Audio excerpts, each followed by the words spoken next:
Hello and welcome back to my channel. This is DT DailyTech, and in today's video I'll be showing you how to factory reset your Motorola Stylus 5G. First, make sure that the phone is powered off.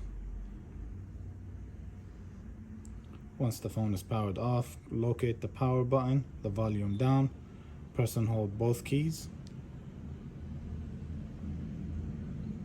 Once it comes on, you see the screen. Remove your fingers off both keys. Locate the recovery mode. Press the power button to select it.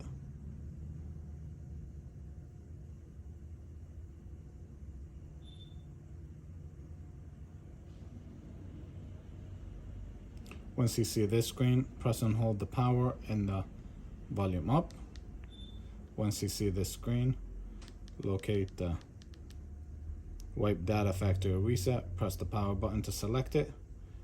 Locate Factory Data Reset. Again, the power button.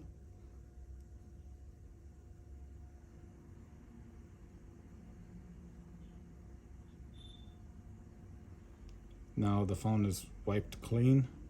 Reboot system now. Once the phone comes on, it will be back to the factory settings. Again, this phone is the Motorola Stylus 5G. If you found this video helpful, please like and subscribe. Thank you.